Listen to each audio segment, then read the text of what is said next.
Secara historiografis, Kerajaan Kendan diperkirakan berdiri sekitar abad ke-6 Masehi di wilayah yang kini dikenal sebagai Nagreg Bandung. Tokoh sentral dalam pendiriannya adalah Resi Guru Manikmaya, seorang pemimpin spiritual sekaligus politik yang diyakini memiliki peran penting dalam membangun struktur awal kerajaan. Dalam konteks politik regional, Kendan tidak berdiri dalam ruang kosong. Ia berada dalam pengaruh Kerajaan Tarumanegara, salah satu kerajaan besar tertua di Jawa Barat. Namun seiring waktu, Kendan berkembang menjadi pusat kekuatan tersendiri hingga akhirnya melahirkan tokoh penting seperti Wrenti Kandayun yang kemudian mendirikan Kerajaan Galuh.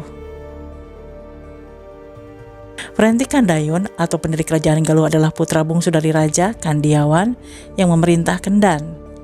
Ia memindahkan pusat kerajaan ke Galuh, memerdekakannya dari Tarumanegara pada 670 Masehi, menjadikannya raja terakhir Kendan sekaligus pendiri Kerajaan Galuh. Disinilah posisi strategis Kendan menjadi jelas. Ia adalah jembatan sejarah antara Tarumanegara dan Galuh, yang kemudian berlanjut hingga terbentuknya peradaban Sunda yang lebih besar. Dari sudut pandang sosial budaya, penelitian modern menunjukkan bahwa masyarakat Kendan telah memiliki sistem ruang yang terstruktur, berbasis kosmologi Mandala. Hal ini tercermin dalam pembagian wilayah sakral, pusat kekuasaan atau daya, dan area pemukiman. Struktur semacam ini menunjukkan bahwa Kendan bukan komunitas sederhana, melainkan sudah memiliki konsep tata kota dan pemerintahan. Antara naskah, arkeologi, dan tradisi, pertanyaan utama dalam kajian sejarah adalah, apakah suatu kerajaan benar-benar pernah ada? Dalam kasus Kerajaan Kendan, jawabannya tidak bergantung pada satu sumber saja, melainkan pada akumulasi bukti dari berbagai disiplin ilmu. Salah satu rujukan utama berasal dari naskah klasik Sunda, yaitu Carita Parahyangan.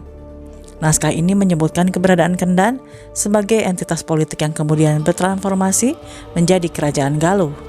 Dalam historiografi, meskipun naskah ini ditulis jauh sebelum peristiwa terjadi, ia tetap dianggap sebagai sumber penting tradisi intelektual lokal. Dari sisi material, terdapat situs-situs di kawasan Nagreg yang dikaitkan dengan Kendan, seperti misalnya petilasan dan makam tokoh yang diyakini sebagai Resi Guru Manikmaya.